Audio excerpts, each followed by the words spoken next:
Hello everyone, and welcome out to the stream. I'm Christopher Disciple Allen, and this is some Diamond 1 and Challenger level solo queue. We have a couple big names in here, mostly Arthelon and XDG sub Scuba Chris, who actually will be supporting Dam 2. Pretty used to seeing him in the jungle, but we'll see a bit of a new role today, where he's playing the grabby robot Blitzcrank. Arthelon taking the mid lane here on his Kayle, going to be in a place he's very comfortable on. And Spazpope, as the ADC, will be bought there with Scuba Chris. In Soy, a top lane Zac.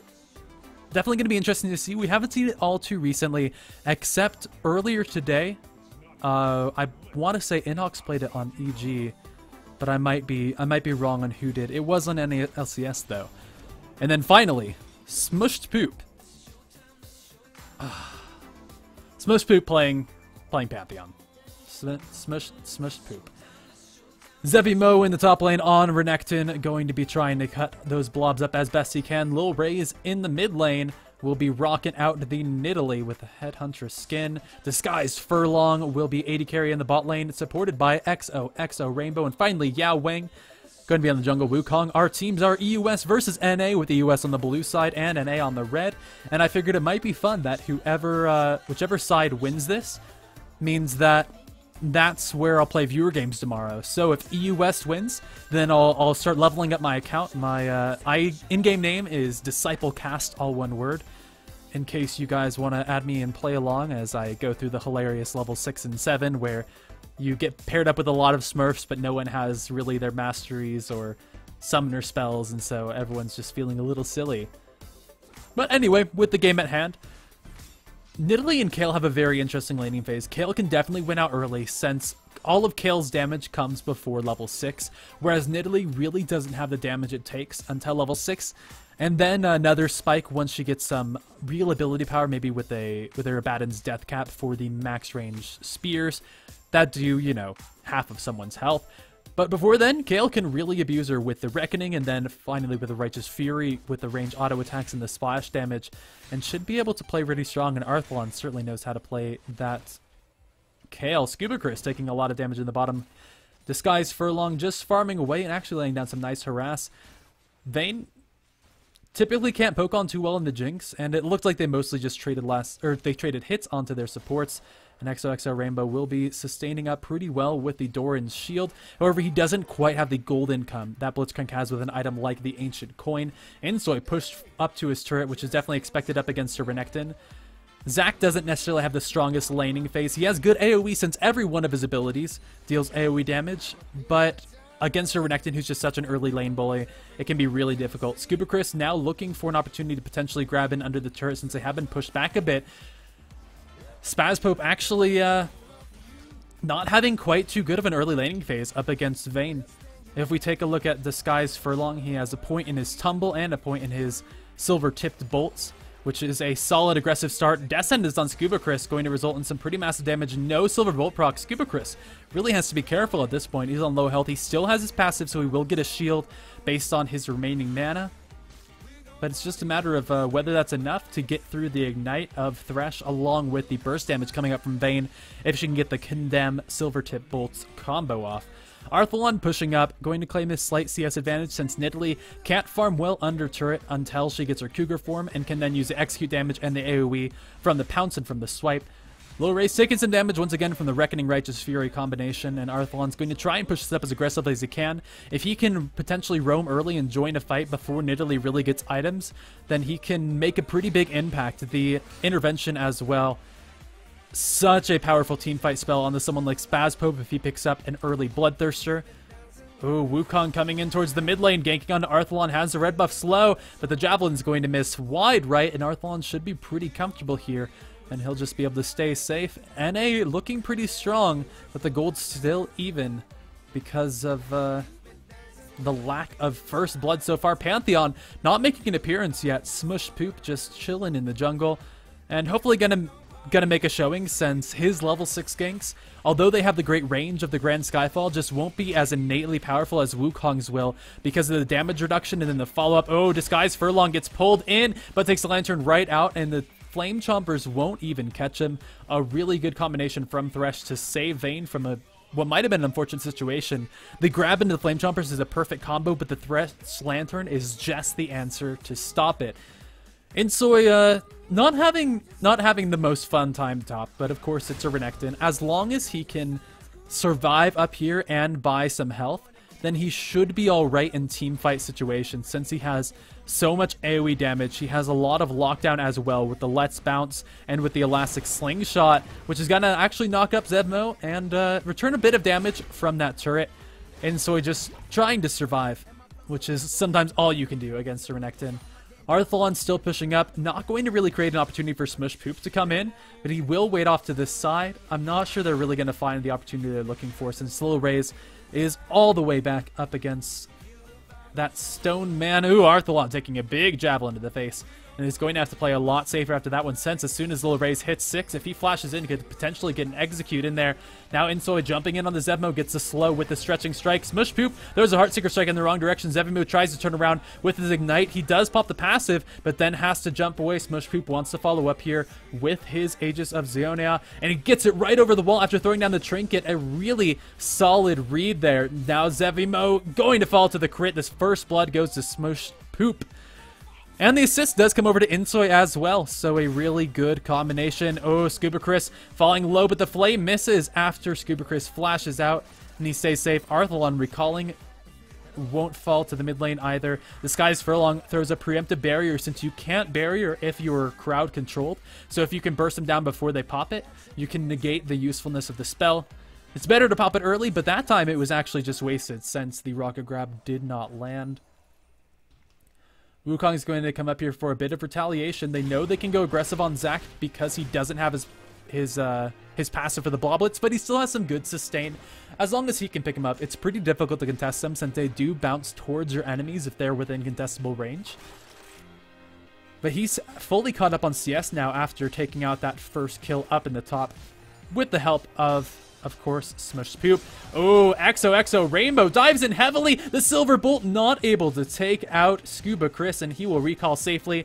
Rainbow has to back off of this one. Disguise Furlong having a strong laning phase, already picking up a Bilgewater Cutlass, looking to go for a strong mid-game Vayne build with the Blade of the Ruin King first, and that really helps Vayne with the transition into the late game where she really shines. And really this combination of the Thresh Vayne isn't necessarily the strongest lane, even though they've been having some pretty solid presence so far.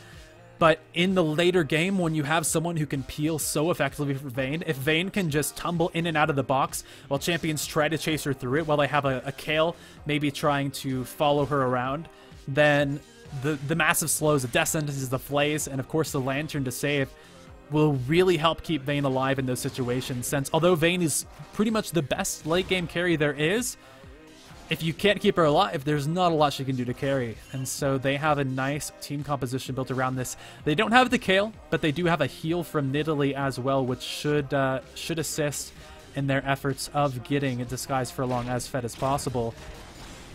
Insoy just thugging up the top lane, squishing around his blobs. Going to go for a Sunfire Cape first, building for the lane, which is very smart, especially since, of course, the massive mid-game damage from Wukong. Definitely something to fear. And so, Little Rays actually have to flash away from the rocket grab there. A good roam from Scuba Chris. Since his AD carry wasn't in the bottom lane, there wasn't much of a reason for him to be there. So instead, he makes an appearance mid and then runs right back to join up Jinx. They might be able to get the drop on Disguise Furlong. Oh no, Scuba Chris just going to run on the wall here. He doesn't want to test it since they don't have very much vision within the lane itself in either of those bushes. Disguise Furlong farming up pretty uncontested.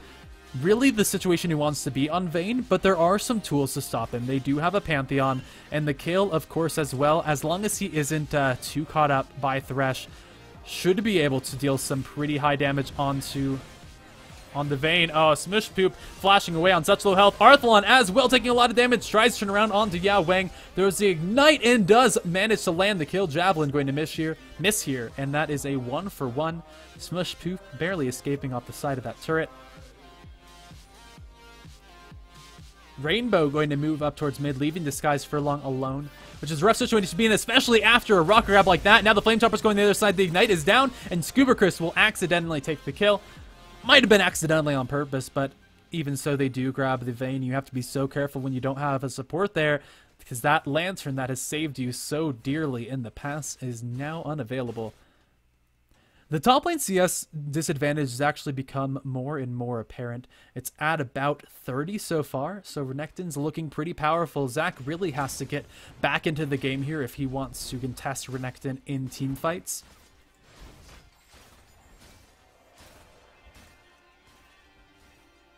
And right now his items just aren't looking too powerful until he finishes that Sunfire Cape. He won't really be too much of an issue. The Tiamat into a Ravenous Hydra, however, will be incredibly powerful from Renekton, especially if he isn't the early focus. If he can come into a fight, maybe after there's been a little bit of chasing, after Nidalee has poked down a little bit, or right as Wukong initiates with the Cyclone, then Renekton can deal some massive damage, getting in there with his Dominus, and then throwing, of course, his Ruthless Predator with a Tiamat proc on top of it, which does kind of break the animation and lets him get in more damage more quickly. Oh, a solid rocket grab on XOXO Rainbow, and with the stun landing onto him and the spear shots coming through, the crit. Oh, there's a spear shot, getting that guaranteed crit when the enemy is below 15% health. And so that'll be yet another kill here for Smush Poop. He's now 2-0-1, has a 75% kill participation. Yao Wang in a rough spot, but throws up a really great Cyclone. He's falling low, but he has several members of his team to back up. Spaz Pope will lay out enough damage. Javelin comes through. Scuba Chris barely jukes off the side. And so there won't be any kills there in return for our EU West buddies.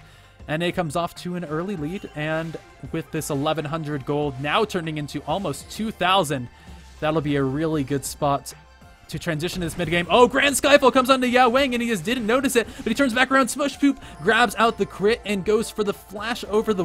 Oh, well, his flash was inept. He was trying to juke Nidalee into thinking he had it, but instead he just trapped himself in a bit of a corner known as the Wraith Bush. Spaz Pope tries to throw out the Flame Chompers to catch out this guy's Furlong. He flashes after him, but with the Lantern there, Scuba Chris won't be able to get in here either. He flashes over for the rocket grab, but the barrier's there from the guy's Furlong, and he picks it up with the Condemn, definitely underestimating his opponents there. A good effort, but ultimately unfruitful. Ooh, Arthelon really has to be careful about taking too many of these javelins, especially since he doesn't have a blue buff, so he won't be able to spam out nearly as many heals as Nidalee will. And so he's just continuing his best to farm up this lane. Once he gets a Sunfire Cape, it should be a little bit easier, since the persistent AoE damage really helps to clear. Looking at our junglers, they're both going for a bit of a carry style with the Spirit of the Elder Lizard. Arthelon, just a javelin magnet, having not too good of a time. And when Wukong gets into a fight, he just really wants to deal as much damage as early as possible, throw off his clone, and then just chase down stragglers using the crushing blow. Pantheon really wants to do a similar thing. He wants to Grand Skyfall into as many people as possible, but then just chase down on the carries. He's much more of a dive-heavy champion, whereas Wukong wants to get his knock-up on everyone. He can't only focus the squishies, since his single target damage isn't quite as strong. Lil Raze falls low, has to flash away from the rocket grab, but Smush Poop stuck up in a bad situation. Scuba Chris runs up for a good knockup. Now Yao Wang might be chasing on Scuba Chris, instead going to back off, and that might be the mid turret for them, since Arthelon, very low and without an intervention, has to go back to base. It looks like they will finally return this, now 2 for 2 in turrets, and the gold is finally going here to EUS advantage. Javelin not going to land. Scuba Chris comes in very aggressively and really has to be careful, but without much CC there, he'll be safe. There's not a lot of range. Well, I say there's not a lot. There's no range initiation at all from our EUS team, which might come back to hurt them. They really rely on Wukong getting a good Cyclone in there, since Arthelon can't do much except land a Reckoning. Vayne can't do much except maybe a good Condemn.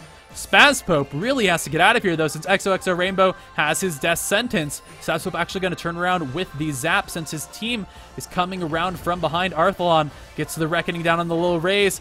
Yao Wang on such low health barely escapes off the side. The Super Mega Death Rocket is available, and if they get vision, that might be a kill, but he doesn't quite know where Yao Wang is. Oh, there it is, Super Mega Death Rocket. Oh, Yao Wang flashes to XO Rainbow, tanks it up, and there won't be a kill there today. 500 gold separates the teams, and with the first dragon of the game going down here. Oh, Javelin across the wall. Lil Raze grabs a killing spree. Scuba Chris takes it to the face, and is just going to rest a little bit until he comes back and hopefully can dodge out of those a little bit better.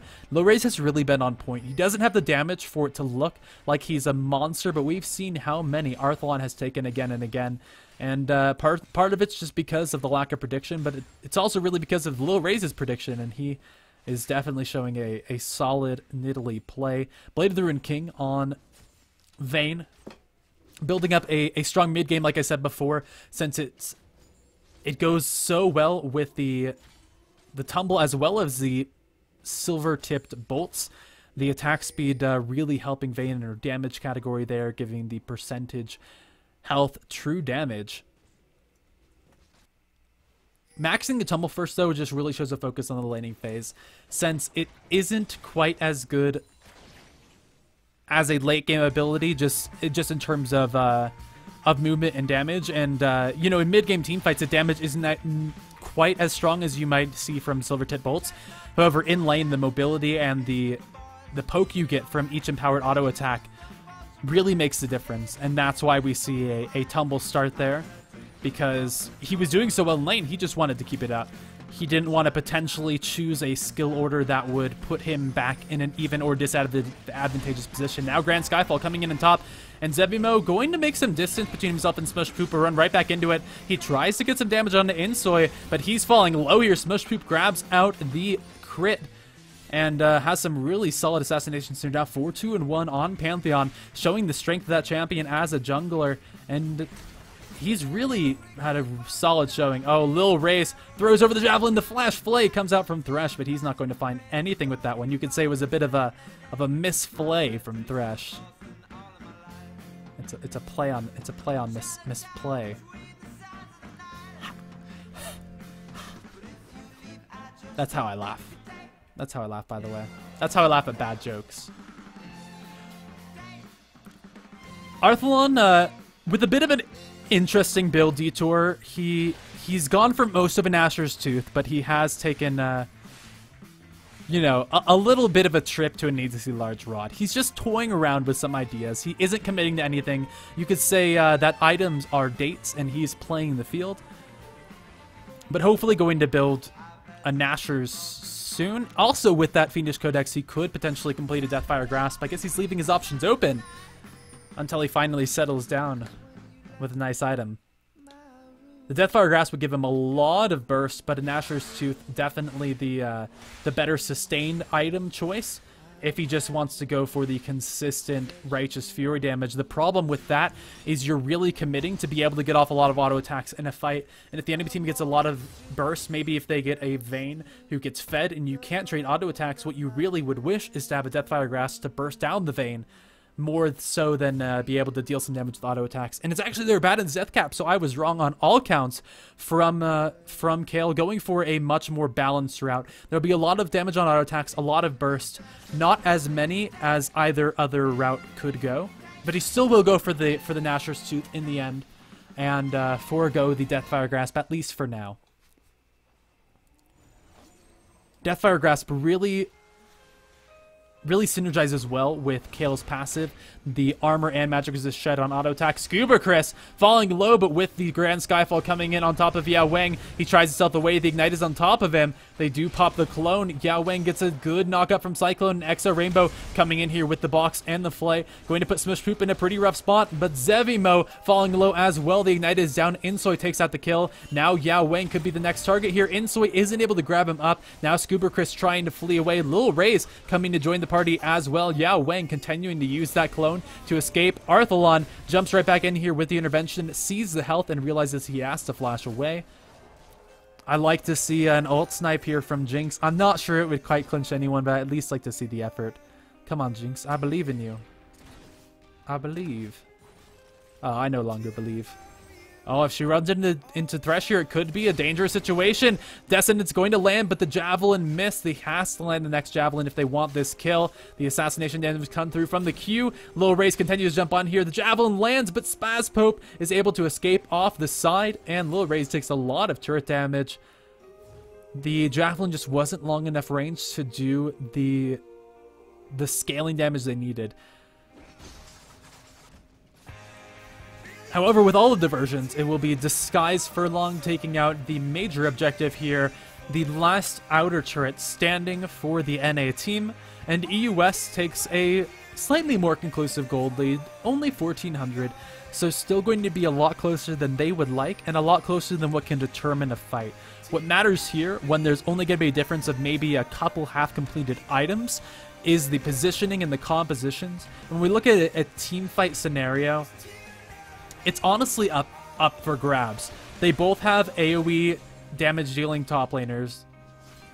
They both have some good AoE initiate as well. Scuba Chris with the intervention runs right back in, gets the silence, now lands a grab, but gets taken out by the javelin with a good cyclone in here from Yao Wang and the heal up. He'll be able to continue on to Smush Poop, grab the kill, and then be able to peel off the side. Jinx trying to 1v1 Disguise Furlong, but he's able to majorly outplay him. Arthelon comes in from behind, grabs a single kill on the Thrish, continues in on the Yao Wang, but this will be a 1v3 situation. Arthelon starting to fall low, turns around and Disguise Furlong, puts the ignite down, and we'll see, but it looks like he's going to survive this time, especially with the heal from Nidalee. And the top laners always on an island. Just going to have some fun, picking up his blobs, not taking too much farm, but not falling dreadfully behind the rest of the game. Arthelon doing a really excellent job of CSing this game. 194 has finished up that Nashor's Tooth. Scuba Chris going into Zevimo, Insoy there as well. He lands the bounce, and Zevimo can't quite land the dice over the wall. Scuba Chris and Insoy try to deal enough damage, but no, Zevimo turns around with so much from this Dominus. He has the lifesteal from the auto attacks as well, and he picks up Zac, but the Sunfire Cape shuts him down since it does apply on the Bloblets, and so he isn't quite able to get enough from Kayle the Meek there in that situation. Insoy comes back to life, will recall. He did lose his support, but they did fight valiantly. Murica.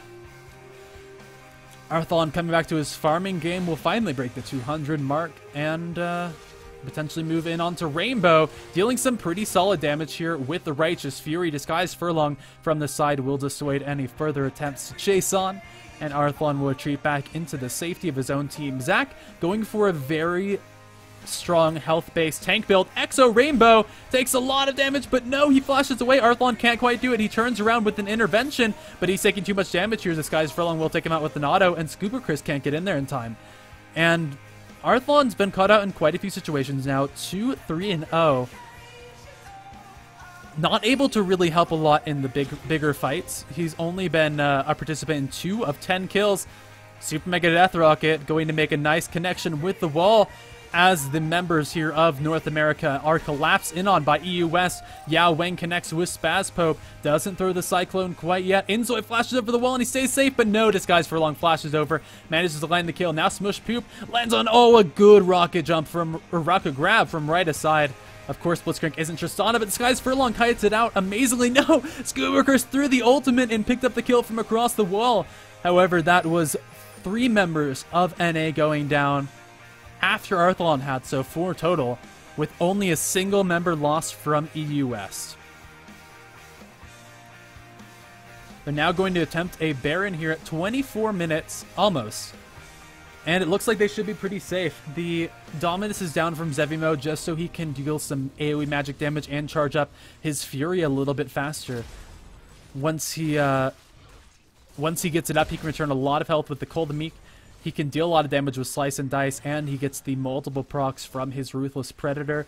He can hit it 3 times and deal a 1.5 second stun. Yao Wang pulled across, trying to flash back in, but takes a lot of damage. Now Arthelon and Scuba Chris going for the 2 versus 4. Super Mega Death Rocket across, and the Zap not going to connect. Low Raise takes the Lantern back over. Scuba Chris tries to lock them up, throws a nice rock grab over the wall, and he brings Thresh in lane. And then with Insoy coming over the side and the Zap, they will find a kill onto Nidalee as well. Grand Skyfall coming here on top. Disguise Furlong will be able to stealth away. Zevimo could be caught in a slightly worse situation. Spaz Pope looking for a Zap here, throws it a little far left. Smushed Poop continuing in here with Aegis of Ionia, but oh man, this could be the chase of the century.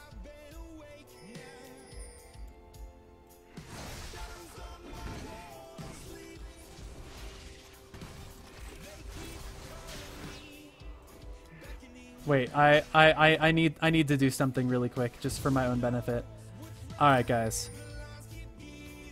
Alright, so we're chasing. We're chasing. We're chasing.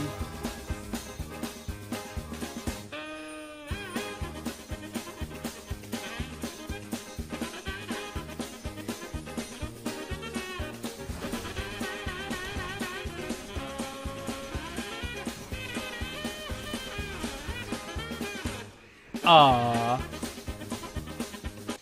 Rest in peace. Rest in peace, Renekton. We had fun while you lived. It was a good fight. Insoy grabbing at a kill onto Vayne. Really on fire here later on in the game. We saw him grab a nice kill on Nidalee earlier and then following it up now on a 2-kill spree this life. I was talking earlier about his kind of health and armor-based build with a Randuin's and a Sunfire. He's going to be really tanky jumping into the fight. He is a little bit susceptible to potential Nidalee poke because he hasn't picked up any magic resistance for himself, but with a Spirit Visage likely coming out in the future, that should solve his problems. There's a Negatron Cloak, and I expect to see a Spectre's Cowl in his future as well. Wukong with the Randuin's Omen goes for a pretty typical build. Once he gets in there, he can use his Randuins to keep people in his Cyclone for as long as possible. Just try and deal as much damage as well as getting the knockup in. And then the Hex Drinker will help him stay alive against Arthelon. And even the damage from Insoy, though it hasn't seemed that significant, he's just burning them down over time with his W, with his Sunfire Cape. Exo Rainbow pulled across the wall, doesn't have his flash available, and that will be a kill. Spazpo picking it up, getting excited and running right back to the mid lane to continue on his farming spree.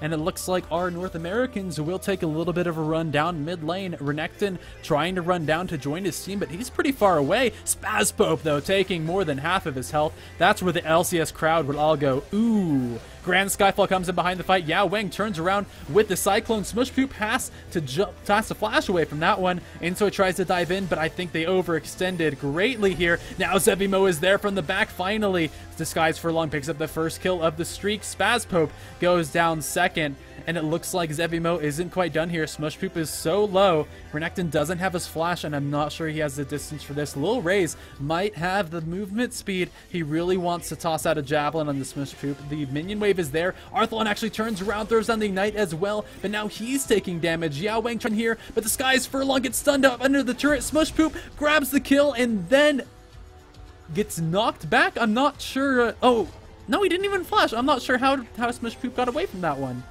What happened? Am I making things up? So he jumps on there. Oh, he was condemned away. That's what happened. He was condemned away, which saved him just as he grabbed the kill. Vayne was trying to stop the Heartseeker strike. And so a really good turnaround there after what was a series of unfortunate events. Not only a good collection of novels by Lemony Snicket, but the circumstances here for the US team. Yao Wang able to finally catch a break, grabbing the Lantern Ride to safety. Lil Raze with a lot of damage on his head, trying to pounce away to safety and can turn right back around. Arthelon has his intervention, but he can't quite find the kill. He doesn't know who to target with the clones coming out, and Wukong turning around with some good damage. Now Scuba Chris wants to mount this offensive. There's the rocket grab. Exo Rainbow will fall down. Spazpope takes out the kill, and that's 2 here for the North Americans. Yao Wang just trying to fall back. Actually, stops for the Wolves, so he really needs to recall soon to get in there in time to defend for his team. This looks like it will be the inner turret falling, and they will even up the turrets 3-4-3. Insoy definitely has to be careful here. He's finally picked up the Spectre's Cowl that we mentioned earlier, but hasn't quite gotten the gold for the Spirit Visage. Pantheon with the Banshee's Veil will really help him against the spears from Nidalee and the potential engage from Wukong as well, since you have to use a spell on him before you can knock him up with the Cyclone. I'm not sure. Maybe because Cyclone can only knock someone up once. I feel like it will lead to knock up and then you aren't knocked up after that. I feel like that's how that ability would work. Vayne going for a pretty typical build, got popularized in Season 3, was kind of known as the Korean build with just a lot of attack speed and then a Last Whisper, not going for the high AD items like an Infinity Edge or a Bloodthirster, since Vayne just scales so well with attack speed. Oh, Exo Rainbow caught up again, and those rocket grabs just seem to be a Thresh magnet. Now Insoy taking out his 5th kill of the game. Yao Wang throws the Cyclone to try and survive. Gets full rocket in the team. That would usually be a bad thing, but since they'd already been knocked up, and since they had so many members against one, it looks like Yao Wang won't survive much longer. Tries a Nimbus strike in, and actually he's still alive. Scuba Chris, no, throws the hook far right. Yao Wang, can you escape this one? Nope, not quite. The elastic slingshot lands on his head. However, Renekton pushing aggressively in the top lane might be able to return a little bit. They peeled off Jinx to come and stop this split push, with Zac coming in from the top as well. He finishes the Spirit Visage, and we'll be running in here. Zevimo wants to turn here onto Spazpope, and flashes in for a good Ruthless Predator. The Dominus is down as well, but Spazpope can just jump right over the wall. Zac is there for the defense as well, and the NA team is taking out this inhibitor turret. That'll be the first inhib turret going down, and potentially the first inhibitor. However, Disguised Furlong doesn't want to let it go without a fight. With only 2 members in the base, they might not have a choice. Arthelon with his Sheen procs and his Nashor's Tooth really doing well at taking down turrets. Exo Rainbow flashing out once again, and Scuba Chris could be the target here. An intervention will keep him alive as they finish off the inhibitor, and now turn around. Zevimo looks to close in on them from back. Oh, and there's a rocket grab. Disguise Furlong takes way too much damage. Ignite is down, and although he tries the Blade of the Rune King, he just doesn't get the health back he needs. Yao Wang comes back in here, but his Cyclone isn't up yet. He has to clone out. And now this is so many members of the NA team. Oh, Grand Skyfall to try and cut him off. They get a lot of damage. The zap comes across as well for the vision, but he finally gets that Cyclone, turns around and gets the shutdown kill. Lil Raze picks up one on the Spazpope as well. Now Arthelon could be the next victim here. He has to be so careful. He heals himself and stays alive just for long enough for Yao Wang to get his Nimbus strike back, take out the kill, and then potentially get back. Lil Raze in on Insoy, but they have to definitely fear the damage from these super minions when they're in a fight, since it can really add up over time, and so everyone will fall back. If we take a tally, there's only 500 gold between the teams. 4 turrets to 4, 25 kills to 26. This is so incredibly close, which may go to show that NA and EU are really just basically the same places on different continents. Except a lot more people watch NA. Oh, Lil Raze wants this blue buff. He doesn't want to give it away to Scuba Chris, and he will take it for himself. Now continuing on, going to teach Blitz a lesson for stealing that away. Scuba Chris just tries to kite it out as well as he can. He gets a silence there, pulls him in, and there's a knockup from the Elastic Slingshot. Lil Raze might have gotten himself in a little bit farther than he could deal with. He's still trying to go for the Scuba Chris gank, but it's really like he's a laser that this cat is just chasing around the wall. Scuba Chris still alive off the side. Zevimo may have something to say about that, but no, he can't finish him off, and he has to turn back around into 3 members of the NA team. Smush Poop doing his best to bring him down alongside Spazpope. Finally grabs it out. Smush Poop actually with the kill, but Spazpope now excited moves in. They don't have Arthelon with them. They need him to come over from getting the blue buff, and with the Cyclone landing on 2 of them, it'll actually be Smush Poop taking out the double kill. The Flame Chompers land on the Yao Wang, and he doesn't grab the kill. The intervention is there to save Spazpope, and that's a triple kill for Smush Poop. They're now torn between taking the Baron and finishing off the game, and so 3 of them will peel off here for the Baron. Smush Poop takes a bit of damage from that, and they'll finally all commit to the same call. And it kind of goes to show that, you know, they say it's better that the whole team follow a bad call than half the team follow a good call. Because right there, they definitely lost some time taking that Baron, since the people that peeled off to push in the middle didn't get anything. They could have helped tank up the Baron a little bit, kept Smush Poop a little higher on health and mana. But overall, they still will be pretty far ahead now. Only 3,000 gold, but the gold isn't what matters now. What matters is this Baron buff that's sitting on everyone's heads, as well as a major buff advantage. Now with the second inhibitor turret going down, it looks like NA wants to close this one out. Lil Raze just trying to poke from the side, has to be really cautious of these rocket grabs, since Scuba Chris has been on point lately. Really, when it matters, he has grabbed some major pickups with the rocket grab there, bringing in Yao Wang, which isn't the target he needs, but it still forces him back, since he didn't quite see the opportunity for a solid Cyclone. Could be the initiation needs. There he goes. Yao Wang comes in for the Cyclone. Insoy takes so much damage, but escapes off the side. Scuba Chris tries to throw silence. Now Zevimo is in the middle of the team, but Spazpope can basically 1 versus 1 duel him. He throws the Super Mega Death Rocket in the wrong direction, but it doesn't matter. And Smush Poop picking up the double kill will really look to close out this game. There's Exo Rainbow falling for the ace, and a 5-4-0 means that NA will be proved the ultimate champions. EUS may have a little bit better to do next time, and we'll see. our next installment of Disciple Quest. Make sure that you check it out. I stream it every day and then upload it to YouTube. Thank you everyone for watching, and I'll see you tomorrow as always.